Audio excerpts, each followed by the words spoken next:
मोहिनी एकादशी व्रत की चमत्कारी कथा आइए सुनते हैं। मोहिनी एकादशी पर भगवान विष्णु की विधिवत पूजा करने के साथ साथ अंत में इस व्रत कथा का पाठ अवश्य सुने।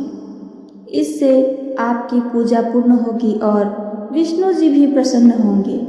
आइए जानते हैं मोहिनी एकादशी की संपूर्ण पूजा विधि और उसके बाद कथा। हिंदू पंचांग के अनुसार वैशाख माह के शुक्ल पक्ष की एकादशी तिथि को मोहिनी एकादशी का व्रत रखा जाता है। शास्त्रों के अनुसार साल में पहले वाले कुछ एकादशियों में से एक एकादशी का विशेष महत्व है। 8 मई को मोहिनी एकादशी का व्रत रखा जा रहा है। इस खास मौके पर भगवान विष्णु और माता लक्ष्मी की विधिवत पूजा करने के साथ व्रत रखने का विधान है।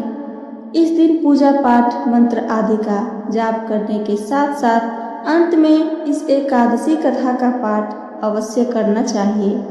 इससे शुभ फलों की प्राप्ति हो सकती है। आइए जानते हैं मोहिनी एकादशी की संपूर्ण व्रत कथा। मोहिनी एकादशी व्रत कथा। इस पौराणिक कथा को स्वयं श्री कृष्ण ने अर्जुन को सुनाई थी।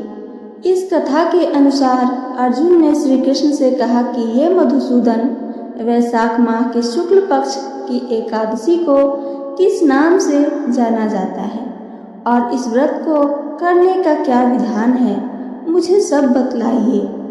तब श्री कृष्ण ने कहा, हे अर्जुन, मैं आपको एक पौराणिक कथा सुना रहा हूँ जिसे महर्षि वशिष्ठ जी ने प्रभु श्री रामचंद्र जी को सुनाई थी। इसे आप ध्यान पूर्वक सुने। एक समय की बात है जब श्री राम ने महर्षि वशिष्ठ से कहा कि हे गुरुश्रेष्ठ, मैं जनक नंदिनी सीता के वियोग में बहुत कष्ट भोग रहा हूँ। ऐसे में आप मुझे बताएं कि मेरे कष्टों का नाश किस प्रकार होगा।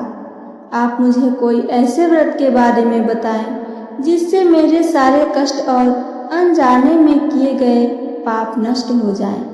श्री राम जी की बात सुनकर महर्षि वशिष्ठ जी ने कहा कि हे श्री राम, आपने बहुत उत्तम प्रश्न किया है। आपकी बुद्धि अत्यंत कुशाग्र और पवित्र है। आपके नाम स्मरण मात्र से ही मनुष्य पवित्र हो जाता है। ऐसे में आपको एक एकादशी के बारे में मैं बतलाता हूँ। वैशाख माह के शुक्ल पक्ष की एकादशी का नाम मोहिनी एकादशी है। इस एकादशी के दिन व्रत रखने से मनुष्य के सभी पाप तथा क्लेश समाप्त हो जाते हैं। इसके साथ ही व्यक्ति हर तरह के मोहजाल से मुक्त हो जाता है। इसलिए हर दुखी व्यक्ति को इस उपवास को अवश्य करना चाहिए, जिससे उसके सारे पाप नष्ट हो जाएंगे।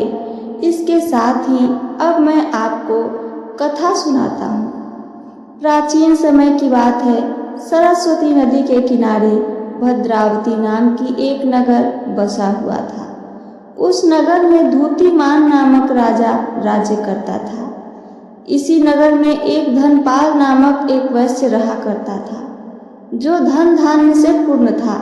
इसके साथ ही वह धार्मिक प्रवृत्ति के होने के साथ साथ नारायण का भक्त भी था। ऐसे में उसने नगर में अनेक भोजनालय, प्याऊ, कुएं, तालाब, धर्मशालाएं आदि बनवाए थे। इसके साथ ही सड़कों के किनारे आम, जामुन, नीम जैसे छायादार वृक्ष लगवाए, जिससे वहां से निकलने वाले हर एक पथिक की थकान दूर होने के साथ सुख की प्राप्ति होगी। वहीं दूसरी ओर धनपाल के 5 पुत्र थे, जिसमें सबसे बड़ा पुत्र अत्यंत पापी व दुष्ट था। वह वेश्याओं और दुष्टों की संगति करता था। इससे जो समय बचता था उसे वह जुआ खेलने में व्यतीत करता था। वह बड़ा ही अधर्मी था और वह किसी भी देव देवता या पितृ को नहीं मानता था। अपने पिता के द्वारा कमाए गए धन को वह बेकार की चीजों में उड़ा देता था। इसके साथ ही वह मांस मंदिरा का भी सेवन करता था। जब वैश्य ने अपने पुत्र की हालत देखी तो उसे खूब समझाने बुझाने की कोशिश की, लेकिन वह सफल नहीं हुआ। तो उसके पिता, भाइयों और कुटुंबियों ने उसे घर से निकाल दिया और उसकी निंदा करने लगे। घर से निकलने के पश्चात वह अपने आभूषणों तथा वस्त्रों को बेच कर अपना जीवन यापन करने लगा। धन समाप्त हो जाने पर वेश्याओं तथा उसके दुष्ट साथियों ने भी उसका साथ छोड़ दिया। जब वह भूख प्यास से व्यतीत हो गया तो उसने चोरी करने का विचार बना लिया और वह रात्रि में चोरी करके अपना पेट पालने लगा। लेकिन ऐसा ज़्यादा दिन नहीं चल सका और एक दिन वह पकड़ा गया। लेकिन जब उन्हें पता चला कि ये वैश्य का पुत्र है तो सिपाहियों ने छोड़ दिया, लेकिन उसने चोरी बिल्कुल भी न बंद की। ऐसे में जब वह दूसरी बार पुनः पकड़ा गया तब सिपाहियों ने भी उसका कोई लिहाज नहीं किया तथा राजा के सामने प्रस्तुत करके उसे सारी बात बताई। तब राजा ने उसे कारागार में डलवा दिया। कारागार में राजा के आदेश से उसे नाना प्रकार के कष्ट दिए गए तथा अंत में उसे नगर से निष्कासित करने का आदेश दे दिया गया। दुखी होकर उसे नगर छोड़ना पड़ा। अब वह वन में पशु पक्षियों को मारकर पेट भरने लगा। इसके बाद वह बहेलिया बन गया और धनुष बाण का इस्तेमाल करके वह वन के निरीह जीवों को मार कर खाने और बेचने लगा। एक बार वह भूख एवं प्यास से व्याकुल होकर भोजन की खोज में निकला तथा कौंडिन्य मुनि के आश्रम में वह जा पहुंचा। आगे आइए कहानी और पूरा सुनते हैं। इन दिनों में वैशाख का महीना था। कौंडिन्य मुनि गंगा स्नान करके आए थे। उनके भीगे वस्त्रों की छींटें मात्र से इस पापी पर पड़ गई, जिसके फलस्वरूप उसे कुछ सद्बुद्धि प्राप्त हुई। वह अधम ऋषि के समीप पहुंचकर हाथ जोड़कर कहने लगा कि हे महात्मा, मैंने अपने जीवन में अनेक पाप किए हैं।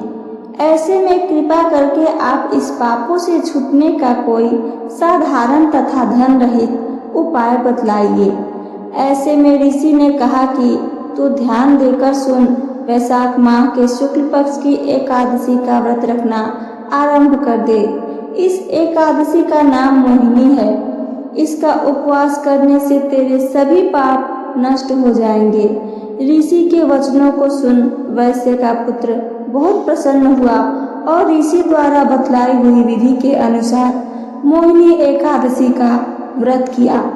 इस व्रत के प्रभाव से उसके सभी पाप नष्ट हो गए तथा अंत में वह गरुड़ पर सवार होकर विष्णु लोक को गया।